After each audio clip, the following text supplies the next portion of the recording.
So before we talk about the game later tonight, I got a curveball for you guys. Chargers Anthony Lynn, Jaguars Doug Marrone, Jets Adam Gase, and there's one more that got fired here within the last week. What is up with all this? We knew Matt Patricia was the other one from Detroit, and we kind of knew. We talked about that earlier in the season about that one. Yeah. But who saw this coming, especially with Matt Lynn out there in San Diego? We kind of talked about this fish off camera. You mean L.A.? Yeah, L.A. Chargers. Excuse me. Who didn't see this coming? We talked about Lynn, for the last few weeks that he needed some wins to secure his job. And he got them. Well, but he got some losses, and unfortunately, there were some glaring coaches' decisions that looked you right in the face and said this game was lost by some bad coaching, and you can't shake that.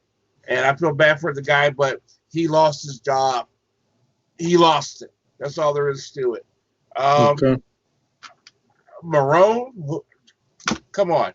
Yeah, they're going to blow that whole thing up. You're talking about. We kind of saw that one coming. Yeah, you saw that one coming too. Khan wants a fresh start. GM, coach, quarterback. He wants to change the culture down there, so he's blowing up everybody. Of course, we saw Atlanta that coming. We saw Gase. That's a mess. Mm-hmm. That's just a mess. So none of these surprised me at all. So who takes the Jets job? Who's up for the challenge with that one? Wow. That's tough, man. Somebody will. I see that one as maybe a coordinator somewhere stepping up and, taking the opportunity. I mean, we always talk about all these situations that aren't very good, but of course, the same token, there's only 30 head coaching jobs in the NFL period. So if you have your shot, you're going to take it wherever it is, So I see that being some up and coming coordinator to see. I don't know what veteran coach would. unless Buffalo's going to be the new news from here on out. The key to that division is beating Belichick year in and year out.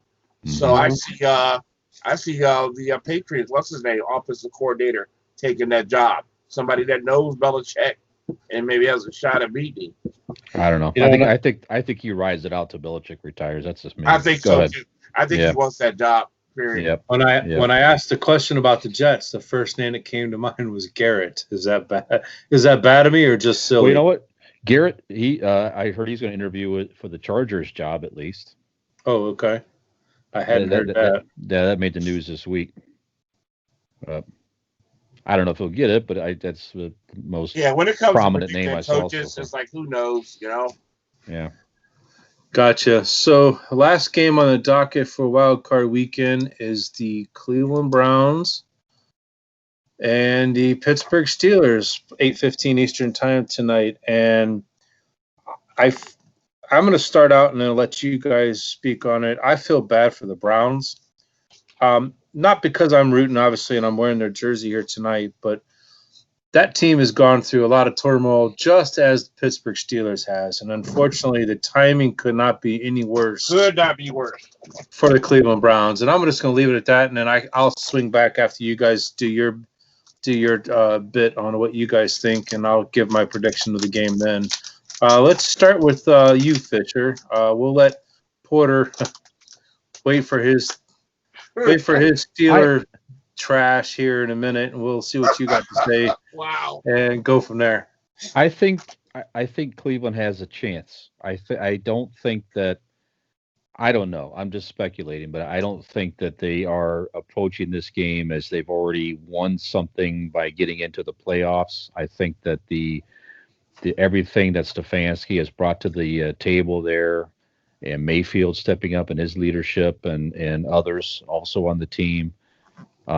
Garrett, really turning things around and trying to step. It's just the leadership on that team has really stepped up a lot. So I don't think they're viewing the game as a win again, just to get in there. So despite the fact that they have the coach out and everything else, to me that's certainly a good motivator for Cleveland. I think certainly there's a big dynamic in the the home field, which really, I heard a stat earlier was that the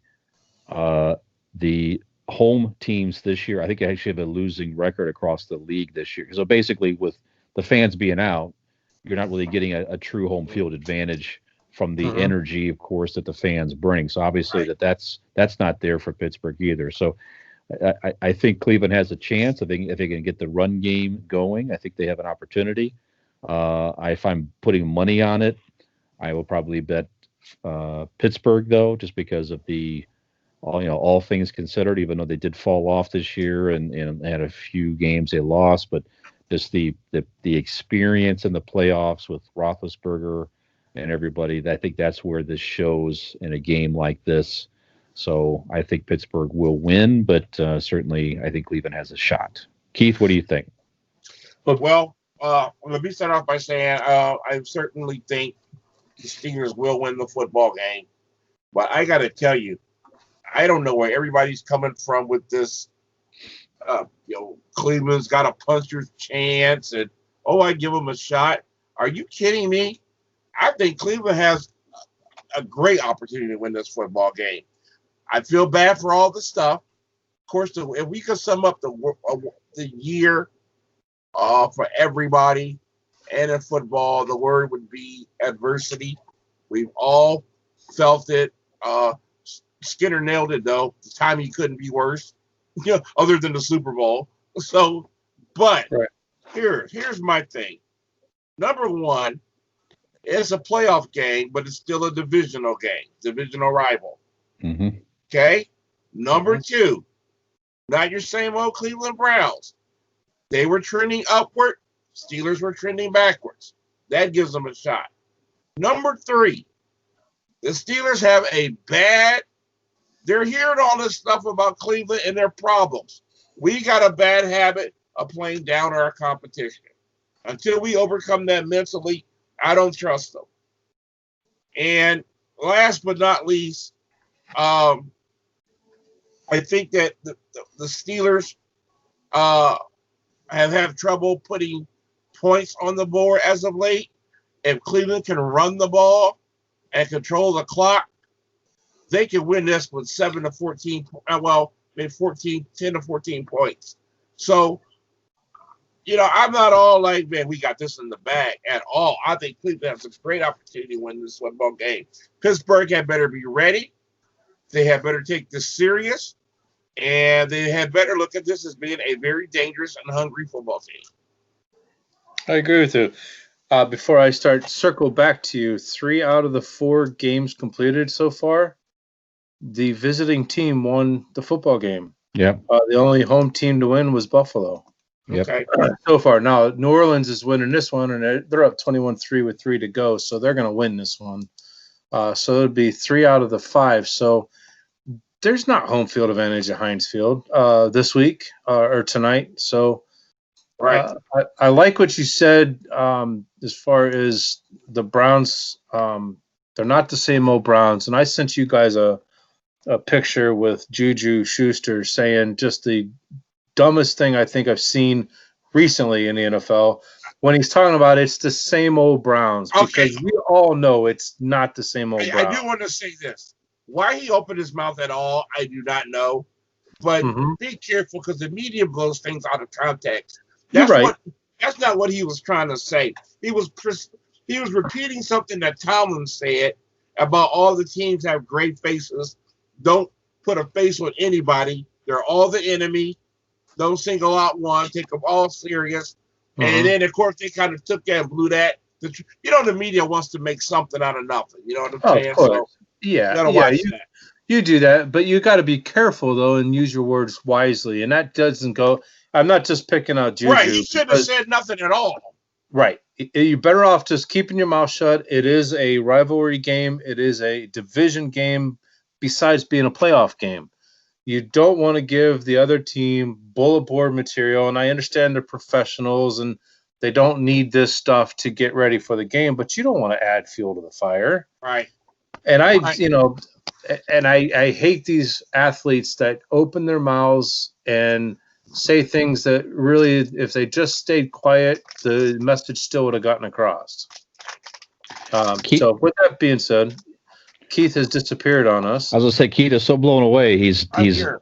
you can't see him if you're just listening to us, but his he listening to us on the radio, Mr. Porter, aka Steeler fan, just disappeared on us. That's the best I've looked. You're right. We'll have to agree with you there.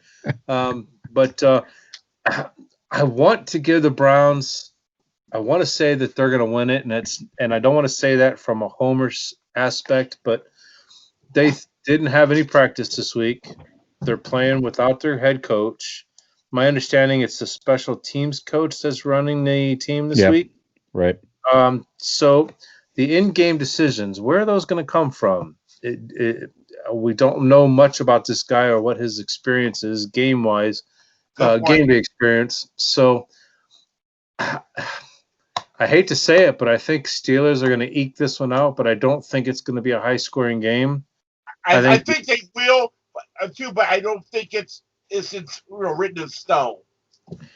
I think it's a 7-point game either direction, and I hate to say it, but I think Pittsburgh, because of the experience, is why they're getting my nod this week versus going with what my gut and what my hope is, which would be the Cleveland Browns. Okay, and I got to say a shout out to the old folks, Aaron Rodgers, Big Ben Roethlisberger, Phillip Rivers, Tom Brady, Drew Brees. Yeah.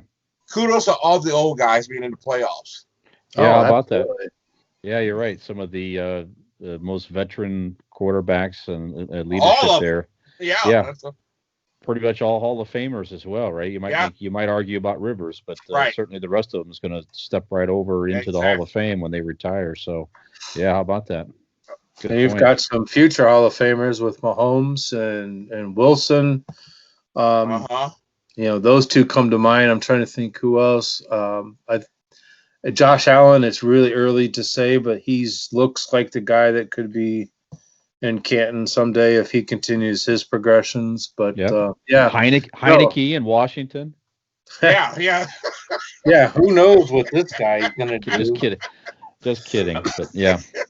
So with that, fellas, we'll take a short break, and we'll be right back with our end-of-year nods, per se. End-of-year awards. All right. We'll be right back. All right. Yeah, who knows what this guy is going to do? Just kidding. But yeah. So with that, fellas, we'll take a short break, and we'll be right back with our end-of-year nods, per se. End-of-year awards. All right. We'll be right back. All right. That went pretty well. We ate up 35 minutes almost. Okay.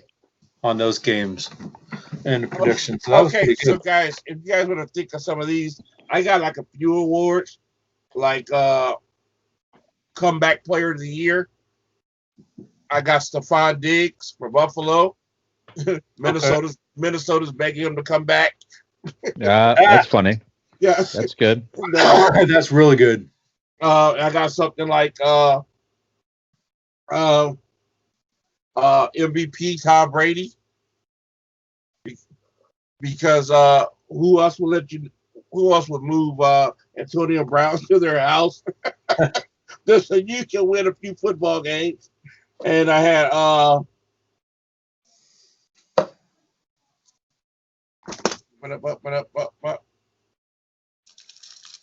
I had offensive player of the year because oh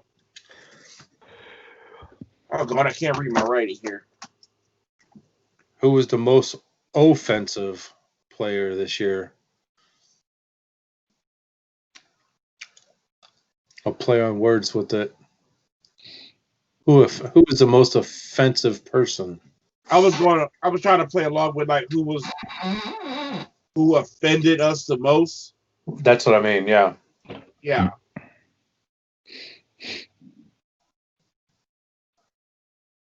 That's good. Why don't you just do Okay, those? I got it. Okay, offensive player of the year, Cam Newton. Yeah, his playing was offensive. Cam Newton totally offended us with all of his press conference outfits. And It's horrible quarterback play. Yeah. I got you. Defensive player of the year.